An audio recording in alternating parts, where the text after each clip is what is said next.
Hi കൂട്ടുകാരെ, എൻ്റെ അമ്മയുടെ ഒരു കുട്ടി നൈറ്റ് വ്ലോഗ് കണ്ടാലോ.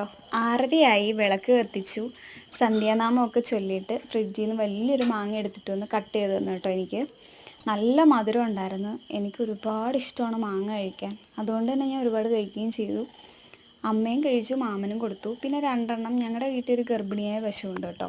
അവൾക്ക് ഞങ്ങൾ എന്തെടുത്താലും കൊടുക്കും. അവൾക്ക് കഴിക്കാൻ പറ്റുന്ന സാധനങ്ങളെല്ലാം കൊടുക്കും കേട്ടോ. ഒരു പക്ഷേ ഞങ്ങൾ കൊടുത്തില്ലെങ്കിൽ അവൾ അവിടെ കിടന്ന് ബഹളം വയ്ക്കുകയും ചെയ്യും. എനിവേ അവൾക്കും കൊടുത്തിട്ട് വന്നിട്ട് അമ്മ പറഞ്ഞിരുന്നു നമുക്ക് ചക്കപ്പുഴുക്ക് ഉണ്ടാക്കാം. എനിക്കാണെങ്കിൽ ചക്കയും ചീനിയും ഏതാണോ ഇഷ്ടമെന്ന് വെച്ച് കഴിഞ്ഞാൽ ചീനിയാണ് ഏറ്റവും കൂടുതൽ ഇഷ്ടം. ചക്ക ഞാൻ റെയറായിട്ടേ കഴിക്കാറുള്ളൂ. അപ്പോൾ അമ്മ ചോദിച്ചിട്ടുണ്ടായിരുന്നു ഉണ്ടാക്കുന്നതിന് മുന്നേ, നീ കഴിക്കുമോ മക്കളെന്ന് ചോദിച്ചു. അപ്പം ഞാൻ പറഞ്ഞ അമ്മ വേണ്ട, നമുക്ക് കപ്പ ഉണ്ടാക്കാമെന്നൊക്കെ ആയിരുന്നു പറഞ്ഞിരുന്നത്. പക്ഷേ എനിവേ അമ്മ പറഞ്ഞ് നീ ഇതൊന്ന് കഴിച്ചു നോക്ക്, ഇന്ന് ഞാനൊരു വെറൈറ്റി ആയിട്ടാണ് ഉണ്ടാക്കുന്നത്, നീ ഒന്ന് കഴിച്ചു നോക്കാൻ പറഞ്ഞു. സത്യം പറഞ്ഞാൽ നിങ്ങൾക്ക് കാണുമ്പോഴേ അറിയാം, ഈ ചക്ക നല്ല ജ്യൂസിയാണ് കേട്ടോ. അതായത് പെട്ടെന്ന് ഇറങ്ങിപ്പോകും, വിഴുങ്ങി ഇറക്കാൻ എളുപ്പമാണ്.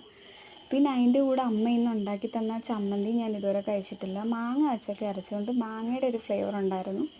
അത്യാവശ്യം ഒരു എരിവില്ല, പുളിപ്പുമില്ല, ഉപ്പുമില്ല, ഒരു മധുരം ടച്ചാണ്. എനിക്ക് നല്ല ടേസ്റ്റുമാണ് കേട്ടോ കഴിക്കാൻ രണ്ടും കൂടെ.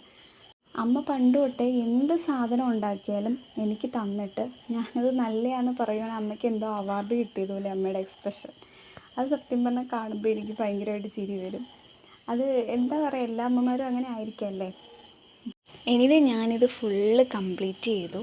പിന്നെ ചമ്മന്തി കുറച്ച് ബാക്കിയുണ്ടായിരുന്നു, അത് ഞാൻ മാറ്റി വെച്ചിട്ടുണ്ടായിരുന്നു വൈകിട്ട് അത്താഴത്തിൻ്റെ കൂടെ ചോറിനകത്തിട്ട് കഴിക്കാൻ വേണ്ടിയിട്ട്. കാരണം നല്ല ടേസ്റ്റുള്ള ചമ്മന്തിയായിരുന്നു കേട്ടോ. എന്തായാലും ഞാൻ ഇതിൻ്റെ ഒരു റെസിപ്പി വീഡിയോ ചെയ്യും, നിങ്ങളും ഇത് ട്രൈ ചെയ്ത് നോക്കണം.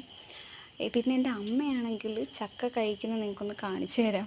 ഉണ്ടാക്കിയ പാത്രത്തിൽ തന്നെ കേട്ടോ ചൂടോടെ കഴിക്കുന്നത്. ഞാൻ ചട്ടിയിൽ ചോറ് കഴിക്കുന്നത് എന്തുകൊണ്ടാണെന്നുള്ളതിൻ്റെ മറുപടിയാണ് കേട്ടോ ഇത്.